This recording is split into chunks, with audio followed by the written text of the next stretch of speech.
Hello and welcome to Proven Strategies to Increase Connection and Reduce Adverse Student Behaviour. This presentation was created by Hayley Reilly and me, Sian Goodspeed. Hayley and I are both members of the NLP for Education project. This is made up of a group of NLP professionals who want to make a positive difference in the world of education. Collectively, we have a range of experience across the education sector, and we've all seen firsthand the positive impact that NLP can have on students' learning and behaviour.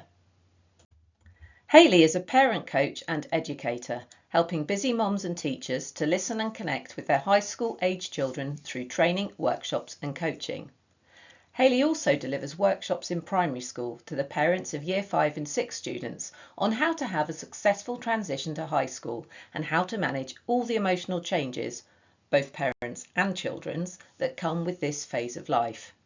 Hayley is a certified coach, master NLP practitioner, qualified teacher and youth worker. And I'm Sian Goodspeed, founder and director of two companies, an education company called Unravelled and a communication training company called Be More Giraffe. I'm a qualified teacher, trainer, learning and communication coach and a master practitioner of NLP. I help children, parents and teachers to take a balanced, holistic approach to education and to learn to communicate in ways that enhance connection and build relationships. I do this through workshops, courses and bespoke coaching.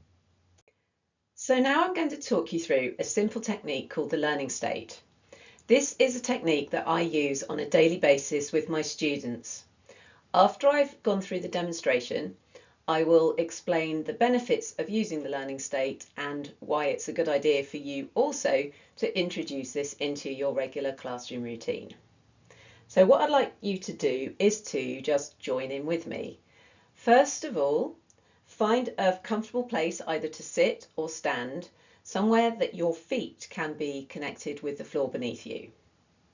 And then when you're ready, you're going to take some calm breaths in through your nose and down into your belly. So you're going to breathe along with me. So breathing in through your nose, down into your belly, hold it for a moment, and then release. And we're going to do that 3 times. So are you ready? Okay, breathing in and out. Breathing in and out. And one more breath in and out. And now breathing at a pace that is comfortable for you. I'd like you to bring your attention to the floor beneath you. So you might like to imagine that you have super glue gluing the soles of your feet to the ground.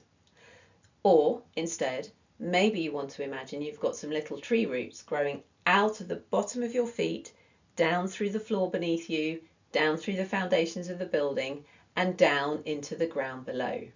This is to help you feel grounded and connected with the floor beneath you. Now, breathing at a pace that's comfortable for you, what you're going to do next is to find a point on the wall above eye level to fix your gaze on. So this might be a mark on the wall, it might be part of a picture or a plant. It could even be the corner of the room where the wall and the ceiling meets. The aim of this is to find a spot you can focus on, looking up with your eyes but not tilting your head up. So keeping your head fairly level, find that spot. So I'm going to look at a point on the wall and I'm going to talk you through what we need to do next. So find that point. Okay, so now I'm looking up at that point, and as I look up, I'm still breathing calmly. I'm still noticing that connection of the floor beneath my feet. And then while we're looking at that spot, we're just going to relax or soften our gaze. So this is like letting your vision go blurry. And I'm just going to demonstrate what I'm going to do next. So if you just bring your attention back to me for a moment so you can see what I'm doing. As I'm talking you through this, at one point I will say put your hands up either side of you, so either side of your head like this, and then wiggle your fingers. And then I'm going to say move those fingers back until you can't see them anymore. So when I say put your fingers up, this is what I mean. Okay, So let's try that again. Okay, now find that point at on the wall in front of you above eye level without tilting your head up. Look at that point by just raising your eyes. Okay, so now looking at that point, notice the feeling of the floor beneath you and notice the breath going in and out through your nose. Now looking at that point, soften your gaze. And now bring your hands up either side of you and wiggle your fingers. You might need them to be quite far forwards at first so that you can see them. And then gradually moving those fingers back. Remember, relaxing your gaze but keeping your eyes focused on that point above eye level. And as I move my fingers back, I can see the fingers wiggling either side of me, and my eyes are still looking at that point above eye level. And then when you can't see the wiggling fingers anymore, drop them to your side. And now notice what you can see in the room either side of you. So I can see the wall, I can see a picture, I can see a plant. What can you see? When I first introduce this to the students, I might actually ask them to share what they can see either side of them once we finish talking through the technique. So now what we've done is we've expanded our awareness of what we can see either side of us. That's called our peripheral vision. And just hold that position for a few more moments, noticing what you can see either side of you, noticing what you can hear in the room around you. You might want to direct your students to notice 3 different sounds that they can hear and 2 different things that they can see either side of them while still keeping their gaze on that fixed point above eye level. And now, when you're ready, lower your gaze back to normal eye level and know that you are in the learning state.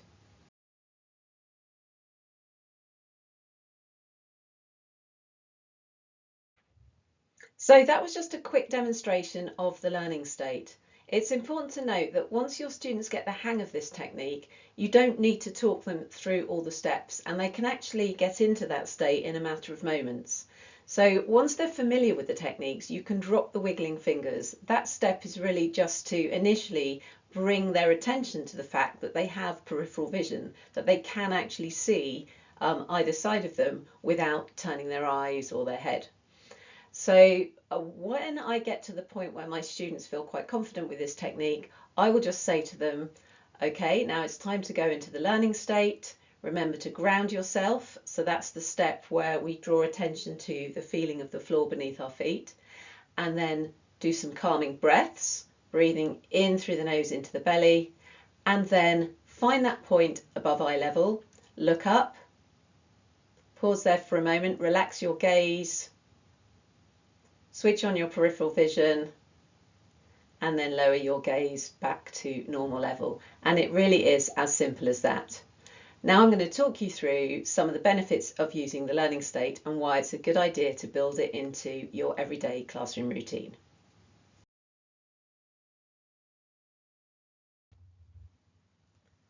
The learning state is a technique that involves increasing our awareness of our senses so that we can take in, process, store, and recall information more effectively.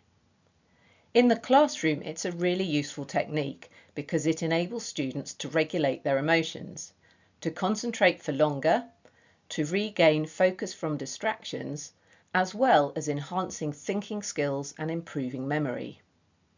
This is a technique that I've used at the start of my lessons and also during the lesson if I notice my students becoming distracted. And once they know this technique, the students can access the learning state independently and in just a few moments. Many of our students have found it really useful with revision and during exams, and I've also used it personally in all sorts of situations, from giving a talk to performing on stage. So what exactly is NLP? NLP stands for Neuro-Linguistic Programming. It's all about the connections between our thoughts, our emotions, and our actions. This includes how we experience the world, how we process and store information, how we make decisions, and how we relate to others. NLP comprises a number of strategies which can empower individuals to take control of their thoughts and emotions in a positive way so that they achieve better results. Techniques from NLP are often used in business, however, they're not so commonplace in the school environment. In the context of education, NLP provides the missing link between what children are taught, in other words, the curriculum, and what children actually learn. Essentially, NLP can help teachers to teach more effectively and children to learn more easily. And it's also brilliant for helping children to overcome their barriers to learning, such as negative thoughts, low self-belief, anxiety and stress. When I first trained as an NLP practitioner back in 2010, I remember saying, I wish I'd known this stuff when I was a teacher.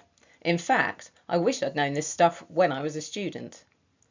We've got countless examples of the positive impact of NLP on children's learning and behaviour, and we believe that this is needed now even more than ever before.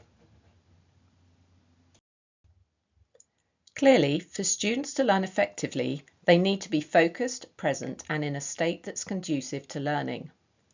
Anyone who works in the education sector will be aware that challenging behaviour is on the rise, and there are plenty of statistics that bear this out, including the growth in the numbers of pupil suspensions and exclusions, and the numbers of children and teachers struggling with stress, anxiety, and depression. The current approaches to managing student behaviour tend, in the main, to involve correcting the behaviour itself. However, this doesn't usually get to the root of the problem, meaning it's likely to persist or pop up again later in some other way, often with greater determination than before. So how can NLP help? One of the key areas NLP can help with is state management. There are some simple tools that you can teach your students to help them to calm down their nervous systems and shift from stressed and anxious to calm and focused. The learning state is one such technique, and you can find more resources on the NLP for Education website.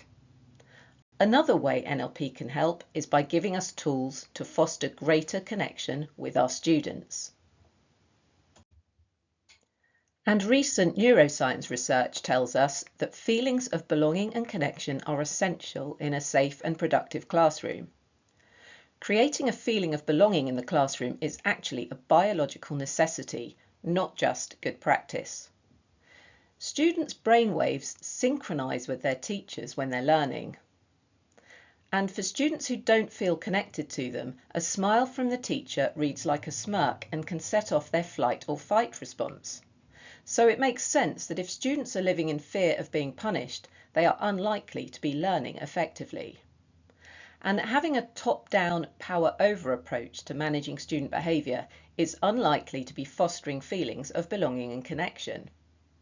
So how do we foster a sense of belonging and connection in our classrooms? We believe the key lies in building rapport and becoming conscious communicators. And if we're going to do that, it helps to understand what is going on when we communicate. Communication is not just about words. It involves how we experience external events and what goes on in our inner worlds. We're continuously taking in information via our senses and creating experiences in our minds. Did you know that over 2 million sense receptors fire off in the body every second? We're constantly being bombarded with information, now even more so than ever before. And in a world that's increasingly full of distractions, it's hardly surprising that so many of our students are struggling to focus and engage fully with learning. We can't possibly take in all the information that's coming at us. So in an attempt to weed out the relevant bits, our brains filter the information coming in by generalising, distorting and deleting much of it. Plus, we all have our own values, beliefs, memories and so on, which have been created through our past experiences. All of this combines together to create the internal representations we make in our minds about each experience. And these then impact our emotional and physical states, and how we then choose to behave and communicate.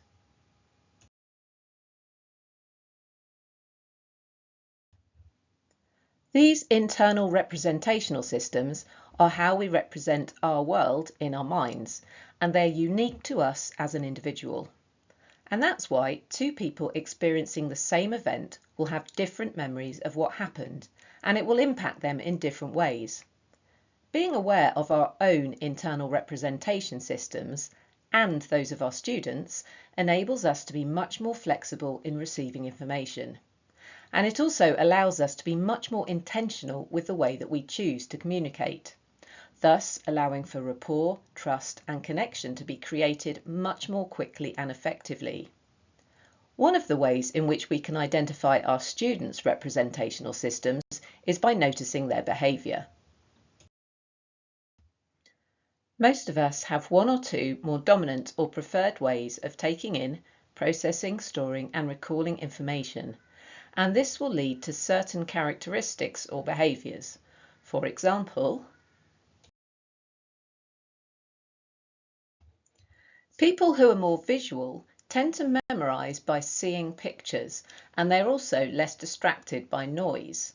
They may have trouble remembering verbal instructions because their minds tend to wander. People who are more auditory are often more easily distracted by noise. They tend to learn by listening and usually memorise by steps and sequences. People who are more kinesthetic will often stand closer to other people. If you're not kinesthetic, they're the ones who may seem to be overstepping your personal boundaries. They tend to learn best by doing or walking through something. And the lesser known auditory digital are those students who like to understand why something is important. Instructions have to make sense and everything must be ordered and logical. As well as observing their behaviour, we can listen out for the words and phrases our students use.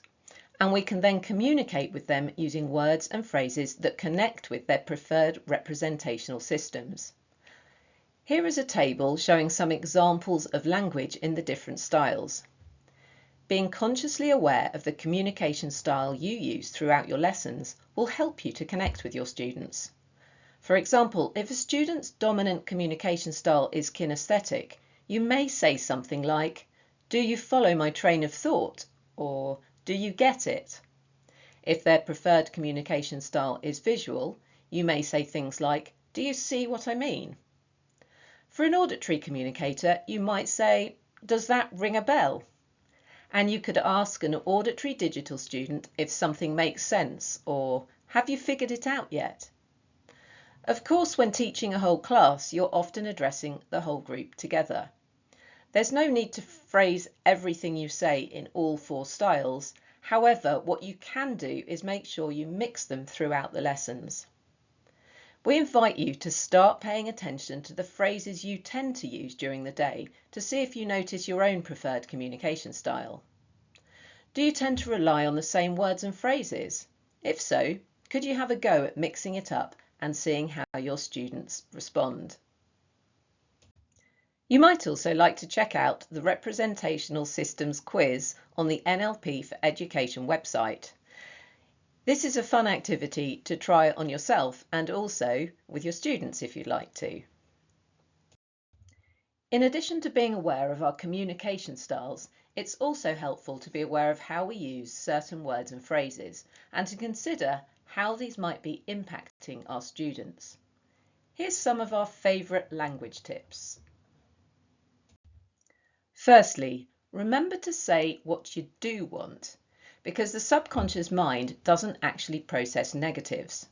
An example of this would be if I say to you, "Don't think of a pink elephant." What do most of us automatically do? Well, we think of a pink elephant. It's impossible not to think of something you've been told not to think about. And it's the same when you say to your students things like, "Don't slam the door," or "Don't run," or "No shouting." You're actually putting the very thought of that thing you don't want right into their heads, and you're making it that bit harder for them to resist doing it. Simply switching your language from what you don't want to what you do want can have a surprising impact on your students' ability to follow instructions. For example, instead of saying, "Don't slam the door," say, "Please close the door quietly." Rather than "Don't run," say, "Please walk." And instead of "Don't shout," say instead, "Please speak quietly." Our next top tip is to remember the power of yet. Negative self-talk is something most of us do, and it has a very strong impact on our self-belief and therefore our performance, whether that's academic or otherwise.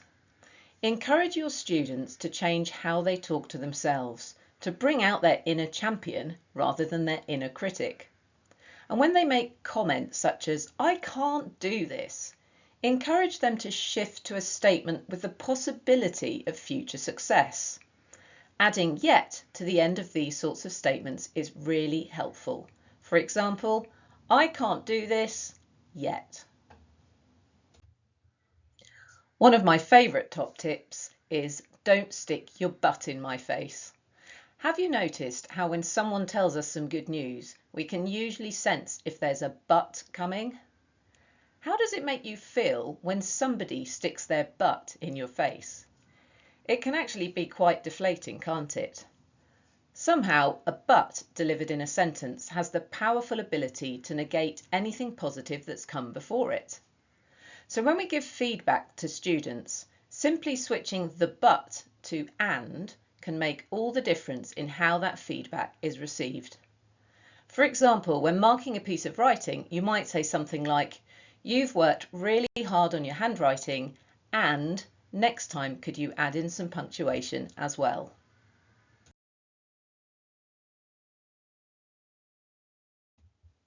And our final top language tip is don't try, do. Often we say things like, "I'll try and get that done for you. I'll try and mark it by tomorrow." When we say try, we're less likely to actually do it because the word try implies that it might not happen. Where possible, swap out try for do or action words. And in situations where there's the possibility that something might actually not happen, saying intend instead of try is psychologically more motivational, and we're therefore more likely to do it. And of course, it's important to remember that we are always communicating, not just through our words, but also in the way we speak, our tone, volume, use of expression, body language, and so on. Even when we remain silent, we are communicating. In fact, non-verbal communication can account for a large proportion of how a message is received. So we need to be aware of the way we say things as well as what we say. And we need to pay attention to those facial expressions too. And if we want to build a genuine connection with our students based on trust, it's important that we're congruent, that what we say and how we say it matches our intentions and our feelings related to what we're saying. Because our students will see right through us if we're saying something that we don't really mean. And we can also build connection with our students by being aware of their body language too. Have you noticed how, when we're in the flow of a conversation with someone, we'll often match or mirror their body language? And sometimes we may suddenly catch ourselves speaking the way they speak, sometimes their tone of voice, maybe even their accent, often without even realising we're doing it. So if we consciously mirror and match our students, we'll notice that they respond. This can be really useful, especially for helping a student who's in a stress response situation. And finally, remember, it all starts with you. Your students will be subconsciously picking up on your energy, body language, voice tone, and so on, and they'll be matching and mirroring you without even realising it. So if you are calm and present, it helps your students to be calm and present too. We know this is often easier said than done, especially if you're constantly feeling stressed and overwhelmed.